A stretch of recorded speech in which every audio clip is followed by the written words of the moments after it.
Okay, staying with the events, something that just came up recently, which you probably read about. Chris Hoy has been publicly quite angry about the fact that he's going to have to miss the Commonwealth Games to go to this European Championship, which has been sort of plunked in, and it's not this sort of I guess the only case that I've come across where there's conflicting events that are possibly, if they're in Europe, are hurting events outside of Europe because the Europeans will no longer come to the events outside of Europe. So one example is Commonwealth Games, where now Chris Hoy and Vicky Pendleton have said, we can't go to Commonwealth Games. We really want to go to Commonwealth Games, but we can't because we have to go to the European Championship because we need those UCI points to qualify for the Olympics. Another case is Tour de l'Abitibi, the big Canadian junior race, which is part of the Cook Nations, I believe. This year, extremely poor European attendance. And when I sort of started looking into it, oh, wait a minute, there's a junior race on the European calendar that was never there before. And the Europeans are staying in Europe now. So I'm wondering, this seems to go against the idea of globalization by helping to support races outside of Europe. When there's a competing race in Europe that is going to basically disincentivize the European teams or riders from going to these events outside of Europe. Yeah, no. The second part first in relation to Abiti, I wasn't aware of the fact that it was another event. If it's a new event that has come on the place of the calendar, that it has having an effect. I know Abiti has always, and same as Tour de Beauce, they've always had problems getting full European participation, and partly because of the expense and and so forth. And in fairness to the two of them, they've always tried to be fully international, stay within the rules, and have 5 international teams and so forth.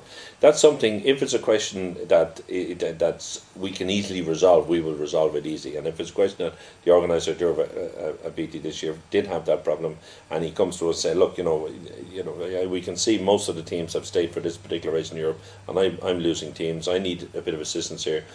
Try and find a new date for the European race, and we will try our best to move that around to assist. So we are prepared to assist races outside Europe, particularly ones that have been there for a long time and ones that have always played the game, so to speak. Because I know there are also a lot of races that don't play the game. There's in South America there are races organised, for instance, and they would have international participation and they wouldn't be on the UCI calendar, or vice versa, they'd be on the UCI calendar and they'd no international participation as well. They just get points for their own nation, so to speak. So we're always looking at things like that. In relation to the first part, Chris Hoy, I don't accept for 1 minute anything of what Chris Hoy says in relation to the fact that he cannot compete in the Commonwealth Games. Commonwealth Games is taking place on, I think, the 1st and 2nd week of October. The European Championships are, I think, either the 1st or 2nd week of November. He then has maybe Melbourne World Cup, Cali World Cup, various other World Cups before the World Championships in March. And if Chris Hoy cannot raise his game for 6 events in the year, well, I mean, I hope he never, that those guys that ride in the Tour de France don't, listen to what he's doing, because it's, they're racing 23 days in a row. So I don't accept that he shouldn't be able to ride the Commonwealth Games. We have actually, in relation to the European Championships, there's a new event in this Andy but it's not a new event, it's always been there. But the Europeans have the European Confederation. I mean, it's not a UCI event, it's a European Confederation event, and they have over the past couple of years mounted a very strong campaign, and this didn't happen overnight, mounted a very strong campaign to the UCI board that they were being discriminated against because every other continent had its continental championships which qualified its riders for the Olympic Games, and Europe didn't. Europe only had its under 23s, and therefore they were being discriminated against in terms of the qualification. It is a valid point, and the UCI had to consider it, and we did consider it, and the board of the UCI decided to grant them the elite European Championships. In doing so, we told them to stay away from, to make sure they're well away from the Commonwealth Games, because the Commonwealth Games will, for those events, those countries to take part in the Commonwealth Games, it's an important event, and therefore they need to allow the time and this and the other. And they put it a month later. So I don't accept that Chris Hoy can't go to Delhi, not Victoria Pendleton. I think there are other reasons why they don't want to go there. Maybe, I don't know why, but it's not to do with that, because I mean, they're talking about qualifying for Olympic Games. Chris Hoy would have no difficulty qualifying for the Olympic Games. He's got, he's another all of this winter and next winter to qualify for the Olympic Games. So the Commonwealth Games taking place in the first week of October have no effect on that. So I don't accept their arguments from that point of view. And also the last point on that is that we're always up against these problems with what we call regional games. First of all, the regional games are not on the UCI calendar. They're not UCI games, not UCI events. They're run under UCI rules because they request that they run them on, otherwise they have no rules. But they're not UCI events, and it happens a lot of time that, Commonwealth Games or Asian Games or Southeast Asian Games or Pan American Games would clash with UCI events.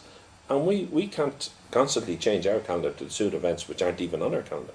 So that's another aspect of it which we take into account. But where we can, we do. And as I say, when we knew the Commonwealth Games were on in October and that the Europeans initially had slated the European Championships to be also in October, we said no, go later in order to that these riders can ride. Okay. Last question. Next 5 years, as I said, you've been president 2005, it's now 2010. Yeah. Next 5 years, what do you see as being the major initiatives or goals for the UCI? Globalization has got to continue. We've got to completely regain the credibility of the sport, and in doing so, change the culture within the sport, the doping culture within the sport. Yes, because we cannot do it on policing alone. We police very, very heavily now, and we spend a lot of money on it. And it's you can only do so much. It's the same as in civil society. The police can only do so much with vandals and criminals and so forth. Put them in prison, this, down, that doesn't stop crime. It doesn't stop criminals. It doesn't stop vandals and so forth. Society has to change, and society has to understand that society creates these people, and we have to have a sport which creates individuals who want to race clean, individuals who want to race because they're competing against other individuals on a level playing field and so forth. That's a cultural change, and that takes quite a while, because we're dealing with a couple of countries here, particularly in Europe, that the culture, there has been a strong doping culture, not necessarily by athletes coming into the sport, who come in at 16, 17, or 15, 16, 17, 18, but by the people around them who get them when they're 17 and say, oh, if you want to do this, you must do this. If you want to do this, these are the ones we got to get rid of. We've got to understand, our athletes got to understand that they can't listen to these guys anymore. That's one aspect of it, and the other is that as a sport we progress in terms of dealing with our problems internally rather than dealing with them in public. We're a relatively small sport when you consider maybe with volleyball or football or rugby, the numbers of participants and so forth. We're a small sport with a small top level, and we do tend to wash our dirty linen in public a little bit too much, and I prefer that didn't stop. But in terms of my ambitions, or the UCI's ambitions over the next 4 or 5 years, is to continue to develop the sport in a global basis, in a global way, all of our disciplines, and to have a credible sport which is developing, and also over those next 4 or 5 years you will see that we will go more and more into the environmental aspect, into recycling and all that type of thing, we are one sport which is well placed to benefit from all of the investment in global warming, investment in ecology, investment in the environment, from the investment the cities are doing into getting people to stop driving cars and take up bikes, from the investment that cities and regions and regional authorities are doing in creating cycle routes and cycleways and cycle parks and all this type of thing, that our sport can benefit from all that, and we need to be in a position to benefit from that and to grow the sport as such.